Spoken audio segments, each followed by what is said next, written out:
Last email. Here we go. This is the email we want to read. We got 5 minutes to read this. This is from Ken. So he's talking about the Diamond League field event format, right? Where you have the jump off at the end. Everybody knows what that is, right? We're all caught up. Final three.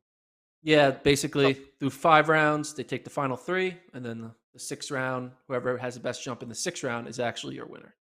right. So you could have a better jump overall, better mark, and then lose. He says, in my opinion, it seems ridiculous that a field event performer could set a world record on their first attempt but lose the competition with a foul on their sixth attempt. This new format seems to try to make the final few attempts more dramatic for the TV audience. If that is the goal, then I suggest the following change to the format. So here's a change, Gordon. And you're a guy who likes to have tweaks and changes. So tell me what you think. Each Okay. competitor will take 4 attempts. After the fourth round, only the top three will continue to the fifth round, with prior marks carrying through. The final three will be reordered from third place to first place. After the fifth round, the third place finisher is determined, and only the top two advance to the sixth round.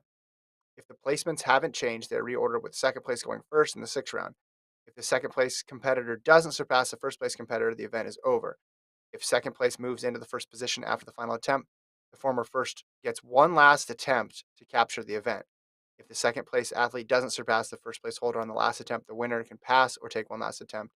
This should provide TV broadcasts with the same level of drama as the current stupid format, but with all the marks from the first to the last round counting towards the final placements. What do you think, Gordon? So basically, it's the same as the original format of where you just get the six best marks, but we are just eliminating people from having opportunities to compete in the fifth and sixth round.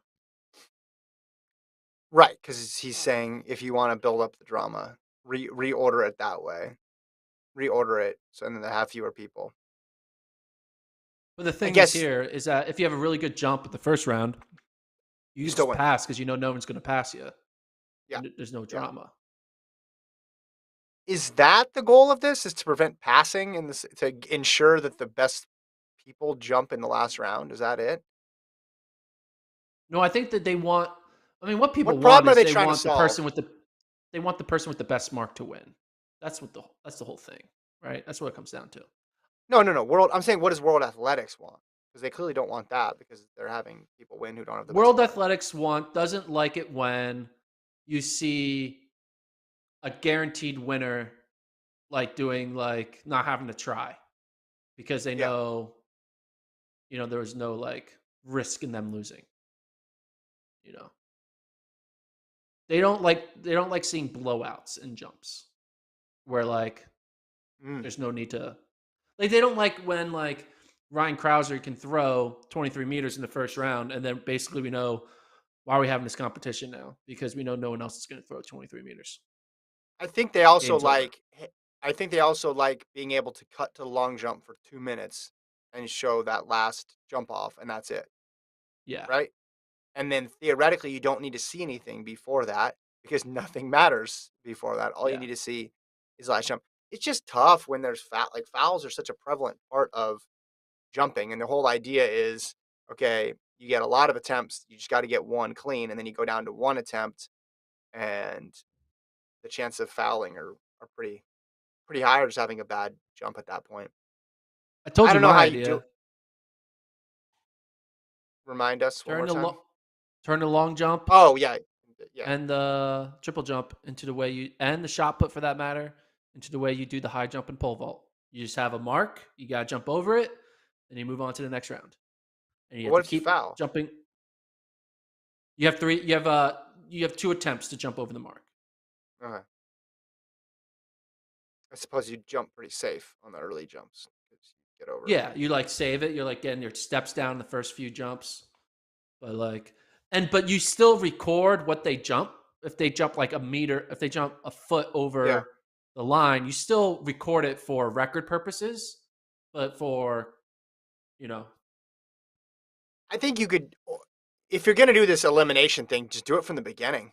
Have a yeah, bracket and jump off from the beginning and go 1-on-1. Like you have 8 people, seed them based on season best marks 1 versus 8, 2 versus 7, 3 versus 6, 4 versus 5, then advance out that way. I mean, it would totally change the competition. But this is not, it's enough of a change to piss people off, but it's not enough of a change to alter your interest level in the event, really. What flaw do you see in me of them treating the long jump the same way they treat the high jump in the pole vault, where you have a mark, you got to jump over it, move on, mark, and now everyone who jumped over the next mark moves on. I guess it would depend on how frequently you're eliminating people, like what sort of interval the mark is set at. You do like a 10 centimeters, I guess. I don't know. Well, you'd figure it out. What like you'd want to make it so on average there's like 6 rounds, I mean, right? I mean, how do the they problem decide with the it pole vault height? You know? the problem with it is the same problem that I think is legitimate problem kind of in pole vault, which is like when you can't prevent it though in pole vault or high jump. It's like, man, Mondo cleared the world record there, but he didn't because the bar wasn't high enough. Like you could have people. I guess if you're saying you measure the jump regardless, right? So that would be Yeah, different. If you measure the jump regardless, you could still have world record jumps. Listen, I don't think it's as bad of an idea as, or at least it's not that much worse than the current idea. I'd say try it. there you go. That's a Um, T-shirt. It's not that much worse than the current idea.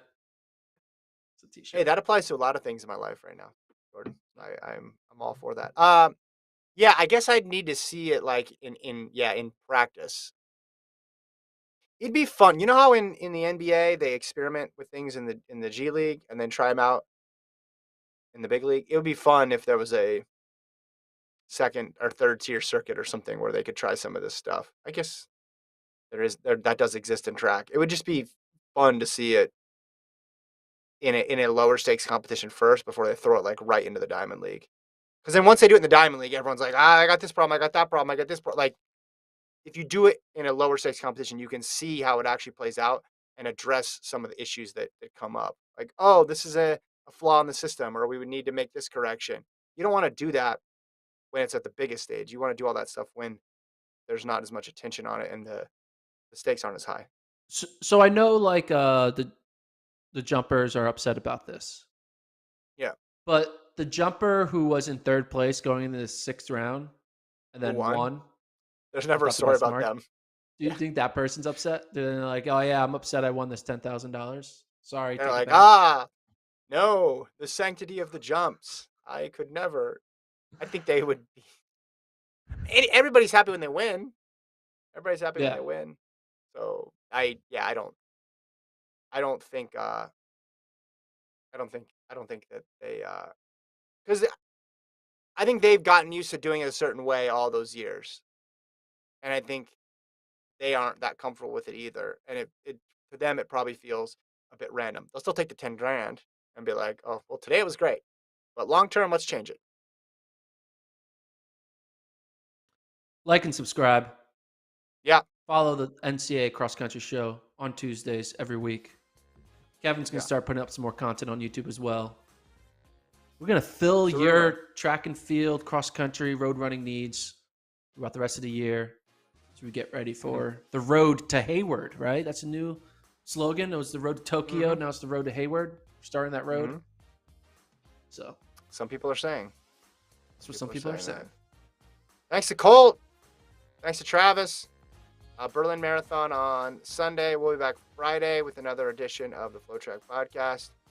Subscribe. Also, Gordon's show is on the FloTrack YouTube channel. You got to go to the FloTrack YouTube channel. So if you're not subscribed over there, subscribe to that one and on the FloTrack podcast YouTube.